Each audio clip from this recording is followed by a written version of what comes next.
So Arsenal's dream of winning the Champions League has come to an end. They have to wait for another season, as Patrice Evra said. PSG hold on to their dream of winning the Champions League for the first time. An incredible season they've had in the Champions League. Arsenal are down, and I have my man here to talk about it. Fouls, we are back, and same Arsenal, unless next season. First of all, let's talk about the game.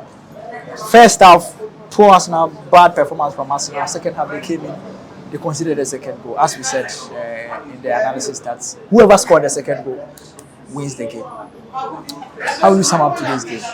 Well, I would say that it is actually only one team that came to the party. Arsenal. We have always, every single season for the past 5 seasons, we've spoken about their mentality. We've spoken about whether they've got the strength, whether they've got the capacity, whether they've got what it takes. You understand to go over the final hurdle. You realize that for the past 5 seasons, they've not been able to topple Man City. The season where Man City was out of the league, where we all felt that Arsenal had a chance, Liverpool came out of the dungeons to win the EPL. The Champions League has provided them with another opportunity to go out there and then win something. But what did we see? They fizzled out once again. The most difficult part of Arsenal's task right now is to emerge out of that doldrum, to emerge out of that blockade that they are not good enough. And per what they are doing, I can practically say that they are not good enough. Because where you are needed the most, that is where you have continuously failed. You understand? Because I really do not see the reason why Arsenal should not have qualified to the finals. Yeah, because you beat Real Madrid. Managed to beat Real Madrid. They did not only beat Real Madrid, they annihilated Real Madrid. They demolished Real Madrid. It was a debacle for Real Madrid. And going into the PSG game, I was very, very confident that with the level of performance that they showed up or that they put up against Madrid, PSG was a no-go area for them. They should have easily, even if not easily, they should have gotten the job done. But here we are, being eliminated, not just being eliminated, but they were outplayed, outboxed, outfought, outforced. So the question is, what is the blockade? What is the problem?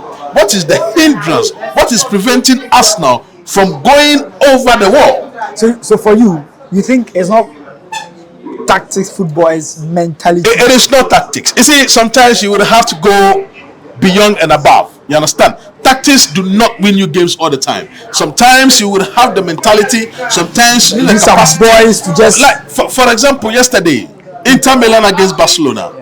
Barcelona was tactically better than Inter Milan, but at the end of the day, the team with a zeal, the team who wanted the more, because they went 2 up, they were pegged back, they went 3-2 down, they came up again. I mean, in the dying embers of the game, that tells you that what they were confident in themselves. Even when they were down, they knew that it is not over until it is over. I get it. So I really do not see that mental fortitudeness from Arsenal.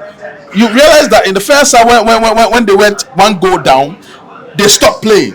What we have known for Arsenal, they keep the ball very well, but in today's game, they were not able to keep the ball well. They were not keeping the ball, and the passes were not flowing. Yeah. So I felt that it was not tactical. It is the mental blockade that we have continuously spoken about. So that is where the problem is. Let's talk about the big man. Thomas, we were expecting a better game because at least Thomas is going to be around. And it's hard to admit, but I think it was not really a good performance from Thomas. It is not only from Thomas. It has been shambolic. It's been poor. It's been a problem. The entirety of the Arsenal team did not come to the party. I thought, because you see, in the first leg, Arsenal played really well. Even though they lost 1-0, they played really well, especially after they had gone a goal down. They were better than PSG in the second leg, in the second half. So I thought that with the presence of Thomas Partey, and you see, Thomas Partey has this calming effect about him. He's able to control the game. He's able to dictate the pace of the game. But today, as we did say in the earlier analysis, the balls were not going through him, because that is how Arsenal has played over the season. The balls, the channels go through Partey. Thomas So he's able to determine the pace of the game. But today, everything was being channeled through Odegaard. And Odegaard do not see, no matter how good Odegaard is, no matter how brilliant he is as a number 10, he does not have the vision. He does not have the vision to pick the pockets in behind the PSG defense. That is what Alexander Partey is good at. But the balls were not coming to him for him to dictate the pace of the game and for him to thread the balls into the channels. I get it. So that is where the problem is. So, but I sometimes tend to blame Mikel Arteta as well. You see, is he not able to psych the boys up? Is he not able to let them understand that we would have to get over the final hurdle? Because you've been at the helms of Arsenal for the past 7 years, and for the past 7 years, you have been nearly men. You have never become the men. So what are they waiting for to become the men? Let's talk about the last one. Like, let's talk about PSG now. Now into the final, going to play against Inter.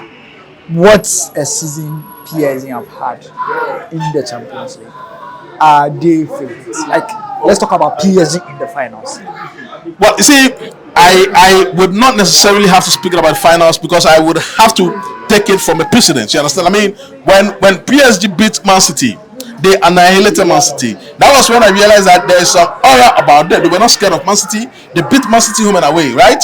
And then they went to Liverpool, right, and got the job done. And remember that at the time they beat Liverpool were the most informed team in Europe. Yeah. You understand? The Champions League. But they beat them to the game, they beat them to the scoreline, and they beat them statistically. So at the end of the day, you tend to ask yourself, is PSG the real deal?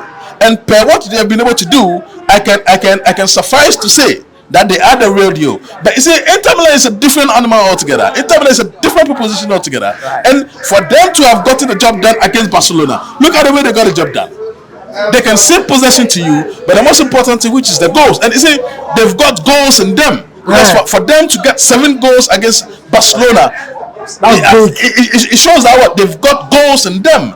So the finals is going to be cagey. The finals is going to be exciting, but it's going to be very, very tough for me to call.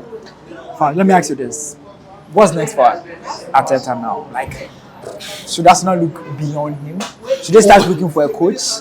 Well, you see, there are two mindsets. You understand? If you have my mindset where winning is all, or winning is the most important thing, I would say that Arsenal would have to go for a coach who knows how to win. Arsenal would have to go for a coach who, if he places second, is not comfortable with it. You understand? Because for the past 7 years, you have been talking about building the team. You've been talking about trying to bring out young players into the fold. But for how long are you going to build a team?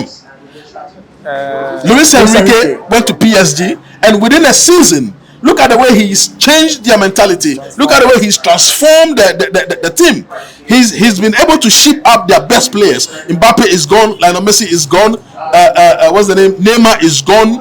I mean, the big guys are gone. And he's brought in young chaps who are dedicated, young chaps who are ready to listen, young chaps who are ready to learn. And they've been able to get a job done. And this is for the past 10 years, this has been the mentality. This has been the wish. This has been the wish of the hierarchy of PSG to go to the fight, to create a team that can dominate.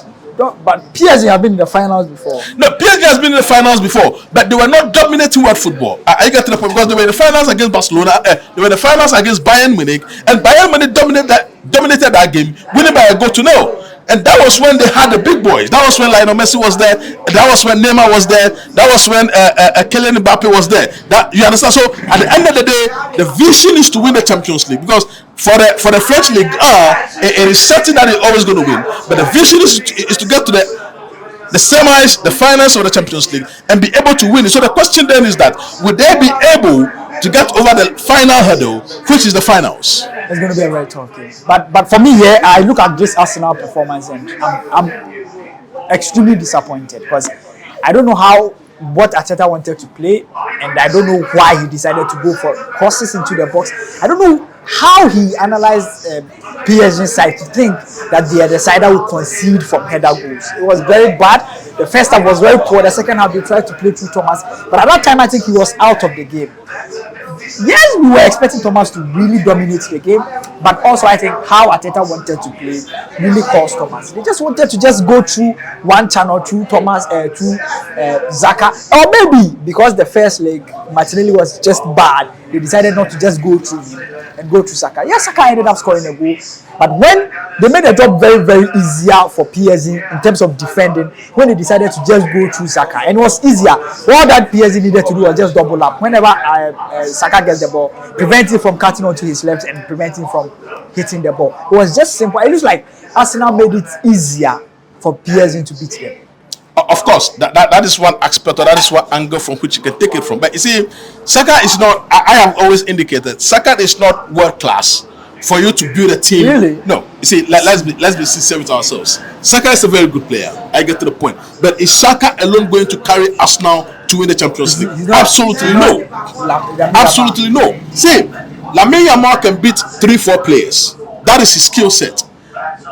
Saka does not have that. I get to the point. Notwithstanding the fact that Saka is a very good player, but has he got a skill set to carry the team to the Champions League finals, to carry the team throughout the season?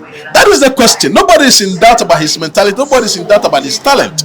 But his talent enough to carry the team. So you see, that is why we have always indicated that Arsenal needs a centre forward. I get through because you see, if you want to be hard-hardened, now, and that was the most surprising. A team that doesn't have a centre forward, you decide to cross the ball into the box. That is the problem. You see, if you want to imitate Pep Guardiola, do you have the quality? Do you have the mental fortitude? Because you can never tell me that you are as good as Pep Guardiola. So if Pep Guardiola can go a season or two without playing with a centre forward and then goes with an inverted number 9. What was the first 9? Yeah, on what basis do you want to try the same thing? And even as we speak right now, Guardiola has the best centre forward in world football. You understand? So it just tells you the essence of having a proper number 9. It just tells you the work that proper number 9s tend to do in a game. And for the past few seasons that we've been speaking about, Arsenal not being able to cross the final hurdle is based on the fact that they've not been able to find a proper number 9. Because you go into the market to go buy a centre forward, and then you go and buy a Gianluigi Shoes, who is not, to me, a proper centre forward. You understand? You go in for the Osimhens, you go in for the Gyökeres, who can get you 25-30 goals a season. And if you have a centre forward who gets you 20-25-30 goals a season, you are certain that you are going to win something. So that is where the problem is. Well, Arsenal has to wait for another season, a very tough period, in my opinion.